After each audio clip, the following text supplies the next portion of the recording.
Hello guys, class 8 science का ये lecture number 4 है मेटल एंड नॉन मेटल का, जिसमें आज हम देखेंगे chemical behaviour of non metal, यानी कि केमिकल बिहेवियर कैसा होता है नॉन मेटल का। अब देखिए, फर्स्ट पॉइंट जो हमसे कहता है, non metal are more reactive with metal than other non metals. Non metal are more reactive with metal than other non metal. जब कोई नॉन मेटल किसी मेटल के साथ रहता है, कोई नॉन मेटल अगर किसी मेटल के साथ रहता है तो वो ज़्यादा रिएक्टिव हो जाता है।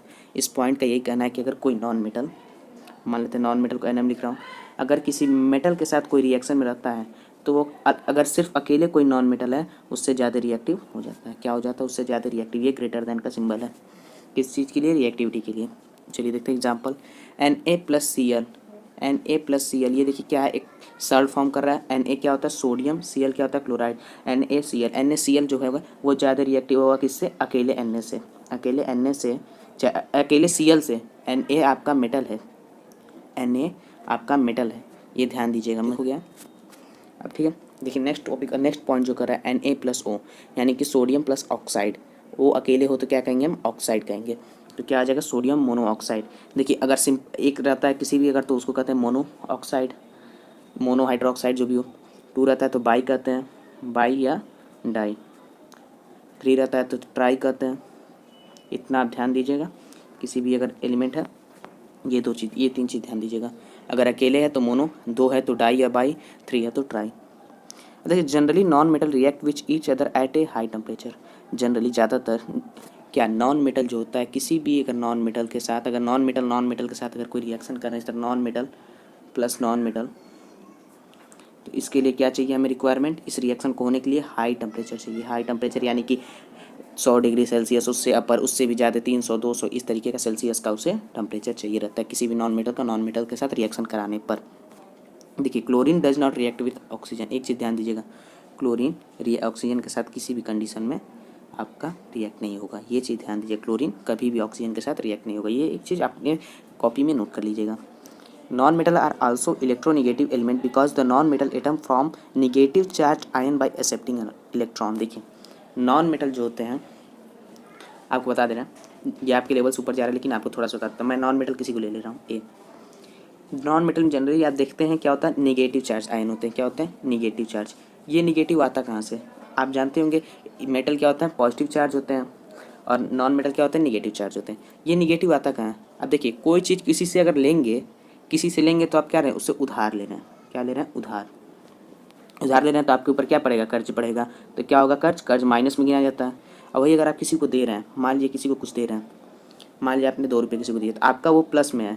आपने किसी को दिया है तो वो कभी ना कभी तो वापस करेगा ना। इसलिए मेटल जो होते हैं वो जनरली क्या करते हैं? अपने इलेक्ट्रॉन, यानी कि इलेक्ट्रॉन क्या होता है? निगेटिव चार्ज आयन को देते हैं। मेटल क्या करते हैं? जनरली अपने निगेटिव आयन को देते हैं। और नॉन मेटल क्या करते हैं? उसे एक्सेप्ट करते हैं। क्या करते हैं? एक्सेप्ट करते हैं। इसीलिए वो क्या हो जाते हैं? कोई भी चीज़ कोई एक्सेप्ट करेगा। मान लीजिए कोई किसी को कुछ दे रहा है तो उधार पे दे रहा है, उसको कह रहा है भाई तुम रखो तब तक के लिए जब तक रिएक्शन हो रहा है। रिएक्शन के बाद जब रिएक्शन से दोबारा तुमको तोड़ा जाएगा तब मुझे दे देना मेरा।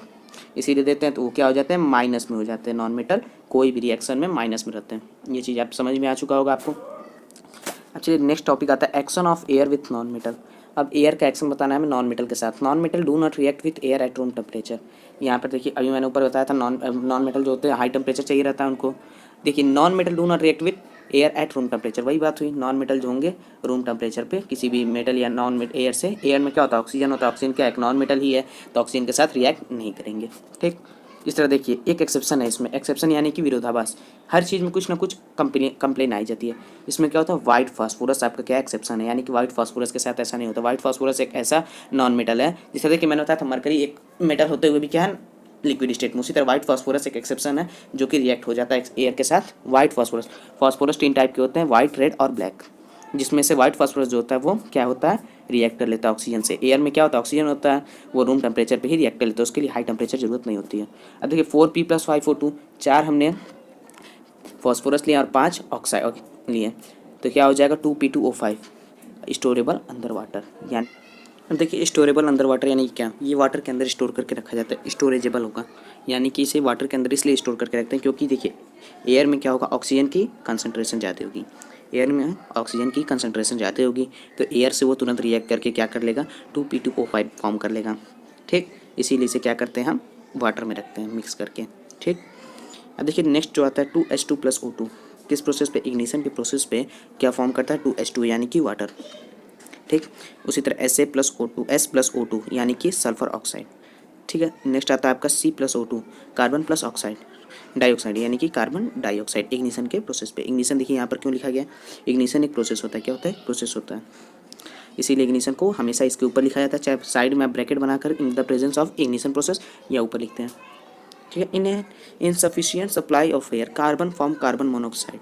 अब देखिए मोनोऑक्साइड मैंने बताया था ना, मोनोऑक्साइड यानी कि मोनोऑक्साइड क्या बताया था मैंने, 1 ऑक्सीजन एटम होगा जब, तब क्या होगा, 1 ऑक्सीजन एटम होगा तो हो जाएगा आपका मोनोऑक्साइड। ठीक, उसीलिए देखिए जब एयर की सप्लाई कम होती है तो आप जहाँ से जाहिर सी बात, अगर एयर की सप्लाई कम होगी तो ऑक्सीजन का एटम भी आपका कम हो जाएगा मॉलिक्यूल से, तो क्या हो जाएगा, एक एटम अगर पाता है कोई कार्बन तो क्या हो जाएगा, carbon monoxide, insufficient supply of air से। समझ गए ये चीज़, जहाँ पर एयर की कमी होगी वहाँ जाहिर सी बात है ऑक्सीजन की भी कमी हो जाएगी। ऑक्सीजन की जब कमी होगी क्योंकि एयर में ही पाया जाता है तो कार्बन क्या करेगा, फॉर्म करने के लिए CO2 क्या करेगा, कार्बन मोनोऑक्साइड फॉर्म कर लेगा, ना कि CO2 नहीं फॉर्म करेगा, कार्बन डाइऑक्साइड नहीं, कार्बन मोनोऑक्साइड।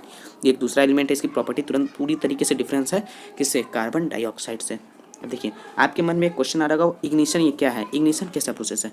देखिए यहाँ पर मैंने उस क्वेश्चन को आपके सॉल्व के लिए लिख दिया है, व्हाट इज इग्निशन। इग्निशन क्या है, एंड इग्निशन जनरेट्स स्पार्क और heat on an electrode to make combination of 1 और 2 और मोर एलिमेंट।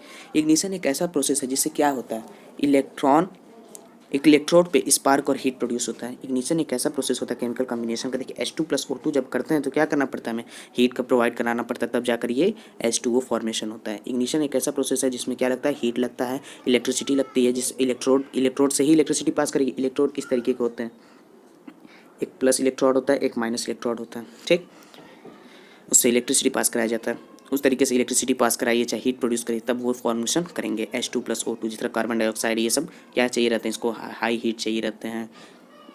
ये सब आपके थोड़ा सा लेवल के ऊपर जा रहा है, मैं समझ रहा हूँ इन चीज़ों को। चलिए आगे चलते हैं, एक्शन ऑफ वाटर। लेकिन ये चीज़ आप ध्यान दीजिएगा, इसको पॉइंट बना कर लिख लीजिएगा, व्हाट इज इग्निशन। आपको जितना दिया जा रहा है सब एकदम एक जगह नोट्स बनाते हुए रखिए। Action of water with non metal. देखिए एक्शन किसके साथ, नॉन मेटल के साथ किसका कराना है, हमें वाटर का कराना है। अब ये देख लेते हैं, generally non metal do not react with water. ये सीधी सीधी आप पॉइंट लिख लीजिए, वाटर के साथ नॉन मेटल रिएक्ट नहीं करते हैं, लेकिन कुछ एक्सेप्शन है। एक्सेप्शन क्या है, Cl क्लोरीन, क्लोरीन एक एक्सेप्शन है। एक्सेप्शन यानी कि विरोधाभास, मैंने ऊपर ही बताया था। इस तरह मरकरी वाला केस था, उसी तरीके का ये भी है। देखिए 2Cl2 यानी कि 2 क्लोरीन एटम लेंगे हम मॉलिक्यूल, 2 वाटर मॉलिक्यूल लेंगे, किसके प्रेजेंस में, सनलाइट या हीट के प्रेजेंस में अगर हम इसका रिएक्शन कराते हैं तो क्या बनेगा, हमें हाइड्रोक्लोरिक एसिड बन जाएगा। क्या बन जाएगा, हाइड्रोक्लोरिक एसिड। क्या बन जा रहा है, ये chloric acid, hydrochloric acid plus oxygen release हो जा रहा है। अब देखिए देख लेते हैं सारा आइटम बराबर है कि नहीं। देखिए 2 कार्बन है, 2 क्लोरीन है, 2 × 2 यानी कि 4 क्लोरीन है, 4 क्लोरीन है, 4H2 है, 4 हाइड्रोजन है, 4 हाइड्रोजन है, एक ऑक्सीजन है, लेकिन 1 × 2 है। क्यों 1 × 2 है, क्योंकि H2O के आगे 2 लिखा था, यानी 2 ऑक्सीजन, यानी कि टोटल तरीके से ये एक बैलेंस्ड इक्वेशन है, एक भी एटम इधर उधर नहीं हुआ है। अब देखिए इसमें क्या फॉर्मेशन हो रहा है, एसिड प्लस ऑक्सीजन हो रहा है। क्लोरीन का अगर वाटर से रिएक्शन कराते हैं किसके प्रेजेंस में, सनलाइट या हीट में, तो क्या बनेगा, हाइड्रोक्लोरिक एसिड एंड ऑक्सीजन। ये चीज़ ध्यान दीजिएगा, ये एक्सेप्शन पूछे जाता है ज़्यादातर क्वेश्चन पेपर में, ये एकदम ध्यान से आप लोग याद कर लीजिएगा। देखिए ये पॉइंट आपका कर रहा है, when steam is passed over red hot Coke, यानी कि कार्बन, ये ध्यान दीजिएगा, कार्बन का एक एलिमेंट होता है कोक। जब कार्बन को हम लाल तरीके से गर्म कर देते हैं, एकदम लाल गर्म कर देते हैं, तो क्या फॉर्मेशन होता है, कोक का फॉर्मेशन होता है, एक gaseous mixture of carbon monoxide. Coke क्या है, एक कार्बन मोनोऑक्साइड का गैसियस मिक्सचर है, कार्बन मोनोऑक्साइड का gaseous mixture and hydrogen is formed, A gaseous mixture of carbon monoxide and hydrogen. अकेले कार्बन मोनोऑक्साइड का ये मिक्सचर नहीं है, किसका किसका है, हाइड्रोजन और कार्बन मोनोऑक्साइड का। अगर कोई भी स्टीम का पास कराते हैं हम हॉट कोक पे, यानी कि कार्बन को अगर हम गर्म कर लेते हैं तो क्या फॉर्मेशन होता है, कोक का फॉर्मेशन होता है। अगर उसका हम स्टीम यानी कि वाटर को अगर बॉयल कर देते हैं तो उससे अगर रिएक्शन कराते हैं तो क्या बनेगा, हमें कार्बन मोनोऑक्साइड मिलेगा और क्या मिलेगा, हाइड्रोजन मिलेगा। This mixture called water gas.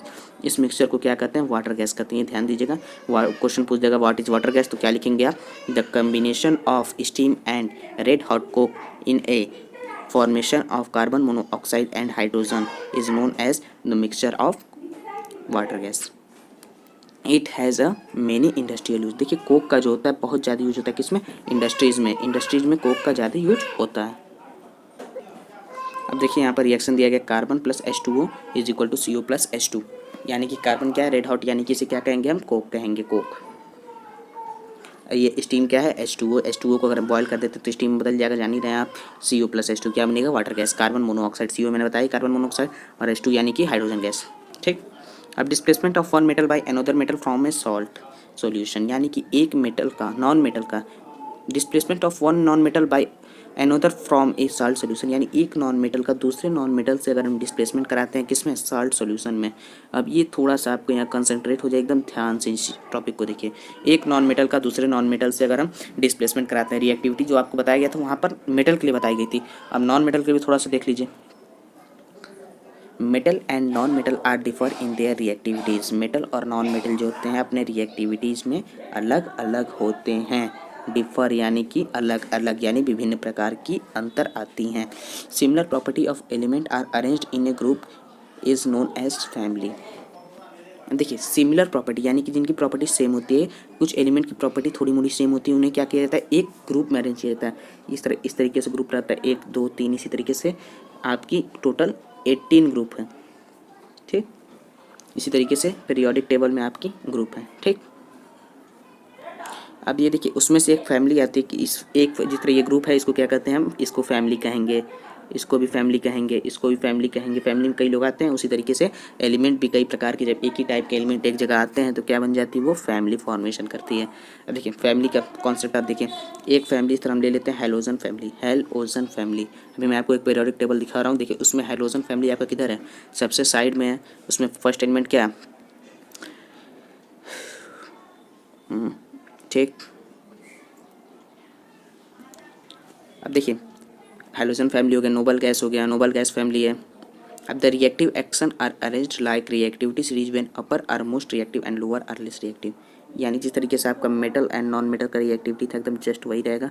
यहाँ पर ऊपर वाले जो एलिमेंट रहेंगे वो मोर रिएक्टिव रहेंगे, ऊपर वाले नॉन मेटल एलिमेंट, और जो नीचे वाले रहेंगे वो लेस रिएक्टिव रहेंगे। क्या रहेंगे, लेस रिएक्टिव। ठीक, ये ध्यान दीजिएगा और कोशिश करिएगा 2-4 एलिमेंट का पीरियोडिक टेबल आपके पास अवेलेबल है तो अवेलेबल करने, तो इस जो पीरियोडिक टेबल आपको दिखाएगा उसका स्क्रीनशॉट ले लीजिए रिमाइंड करके। ठीक, the reactive action are like the reactive series and lower are less reactive. अब देखिए एग्जांपल में दिखा दे रहा हूँ, हेलोजन फैमिली का एग्जांपल लिया गया है। हेलोजन फैमिली, इसमें फर्स्ट एलिमेंट क्या है, F, fluorine, chlorine, bromine, iodine. Fluorine is greater than chlorine in reactive reaction and greater than bromine and greater than iodine, यानी फ्लोरीन का अगर रिएक्शन आयोडीन से कराते हैं तो फ्लोरीन उसमें भारी पड़ जाएगा आयोडीन पे। ठीक, एक एग्जांपल दिया गया Cl2 + 2NaBr, यानी कि क्लोरीन का हम रिएक्शन करा रहे हैं सोडियम ब्रोमाइड से, तो क्या मिलेगा हमें, सोडियम क्लोराइड प्लस ब्रोमीन। अभी आप ऊपर ही देखिए हेलोजन फैमिली का ही ये केस है। ठीक, हमें मेटल को नहीं छेड़ना है, यहाँ पर मेटल को नहीं छेड़ना है, यहाँ पर हम नॉन मेटल एक्शन देखते हैं। ठीक, अब नॉन मेटल एक्शन आपने कैसे देखना है, देखिए ये चीज़ देख लीजिए, FCl Bri, यहाँ पर देखिए F सबसे ज़्यादा है, Cl है, Cl के बाद Br, यानी Cl जो है इसकी जगह चला जाएगा, कहेगा तुम हटो, मैं तुमसे ज़्यादा रिएक्टिव हूँ इसलिए मैं मेटल के पास जाऊँगा। ठीक, तो यहाँ पर गया तो 2NaCl हो गया प्लस Br2, यानी कि ब्रोमाइड निकल गया ब्रोमीन बन के। ठीक, ये आपको नाम कैसे चेंज होता है मैंने ऊपर ही बताया था। अब देखिए नेक्स्ट आता है Cl2 + NaI फॉर्मेशन NaClI2। क्या होगा, क्लोरीन का अगर रिएक्शन कराते हैं हम सोडियम आयोडाइड के साथ तो क्या मिलेगा हमें, sodium chloride plus iodine, sodium chloride plus iodine. यहाँ पर देखिए क्या होगा, Cl आपका रिएक्टिव आई से तो तुरंत उसकी जगह चला जाएगा, तो Cl आपकी इसकी जगह आ गया और I अलग निकल गया, सीधे आपको दिख रहा है। बस रिएक्टिविटी आपको थोड़ी सी ध्यान देनी पड़ेगी, रिएक्टिविटी मेटल की याद कर लीजिए, इसमें थोड़ा बहुत देख लीजिए, हाइड्रोजन फैमिली हुआ, कार्बन फैमिली हुआ, ऑक्सीजन फैमिली, ये सब थोड़ा बहुत देख लीजिए, आपका काम हो जाएगा। Generally acid and bases do not act on non metal under ordinary condition. Ordinary condition मतलब क्या, रूम टेम्परेचर हुआ, इन सब कंडीशन में आपका क्या होता है, एसिड और बेस नॉन मेटल के साथ रिएक्ट नहीं करते हैं। ये चीज़ थोड़ा ध्यान दीजिएगा, इससे मल्टीपल ज़्यादा पूछे जाते हैं, मल्टीपल आपसे पूछ लिया जाता है। Acid and bases do not react with non metal at ordinary temperature, special temperature, इस तरीके कुछ मल्टीपल बन जाते हैं, आपको देख लीजिएगा इसको। अब आपको एक एक्स्ट्रा नॉलेज दे दिया जाता है, व्हाट आर एलॉयज, एलॉयज क्या होते हैं। A metal made by mixing 2 type of metal together is known as alloy. आपका chemical behaviour of non metal खत्म हो चुका है, ये एक एक्स्ट्रा क्वेश्चन है, वाटर एलॉयज, ये आपका मेटल से है क्वेश्चन, इसको थोड़ा मैंने बताया नहीं था मेटल वाले में, ये ध्यान दीजिएगा। वाटर एलॉय क्या होता है, एलॉय एक ऐसे मेटल्स होते हैं, एक ऐसे मिक्सचर होते हैं जो क्या होते हैं, दो मेटल, दो या तीन मेटल के मिलने से बनते हैं, दो या तीन मेटल से मिलने से बनते हैं। एलॉय एक ऐसे एलिमेंट्स या क्या कहेंगे हम इसे, मिक्सचर कहेंगे। क्या कहेंगे, एलिमेंट नहीं कहेंगे, इसे हम मिक्सचर कहेंगे। Element single type of atom और मॉलिक्यूल से बनता है, और ये जो होता है आपका कंपोजिशन से बनता है। A metal made by mixing of two type of metal together is known as alloy. तो देखिए ब्रास हुआ, ब्रास किससे बनता है, कॉपर और जिंक का अगर हम रिएक्शन कराएंगे तो ब्रास बन जाता है। स्टील तो आप घर में यूज ही करते हैं, स्टील का आप जान ही रहे होंगे। स्टील का ना लोहा होता है ना कार्बन होता है, दोनों का मिक्सचर होता है। आयरन और कॉपर को मिलाने से स्टील बनता है। इससे आपके जानते हैं क्या फंसेंगे, इससे आपके फिल इन द ब्लैंक्स फंसते हैं। इन सभी क्वेश्चन से ये भी ध्यान दीजिएगा, पूछ देगा वाटर एलॉयज क्वेश्चन में, आपको उसको लिखना पड़ेगा, ये आपका आंसर हो जाएगा। A metal made by mixing two type of metal together is known as alloy. अब इसका यूज क्यों करते हैं, इसकी कुछ प्रॉपर्टी देख लीजिए। It is use to increase tensile strength. पूछ देगा प्रॉपर्टीज ऑफ एलॉय, दो आपको पॉइंट बता दिया जा रहा है। ये क्या करते हैं, टेंसाइल स्ट्रेंथ को बढ़ाते हैं, टेंसिल स्ट्रेंथ को बढ़ाते हैं। क्या करते हैं, इंक्रीज कर देते हैं टेंसिल स्ट्रेंथ को, उनकी स्ट्रेंथ जो होती है उसको बढ़ा देते हैं। और क्या करते हैं, उसके अंदर हार्डनेस ला देते हैं, हार्डनेस उसके और मजबूत बना देते हैं, पटकने उटकने में हार्डनेस हो जाती है। इसी के साथ ये चैप्टर खत्म होता है। आपको अगर कहीं पे कोई भी डाउट है तो व्हाट्सएप ग्रुप में आप हमसे आस्क कर सकते हैं। अब आपका बस दो ही टॉपिक बचे हैं, uses of metal and non metal. बहुत ही शॉर्ट टॉपिक है, अगर आप चाहें तो खुद से भी पढ़ सकते हैं, लेकिन मैं उसके लिए ट्राई करूँगा एक वीडियो के लिए। चलिए ठीक है, थैंक यू।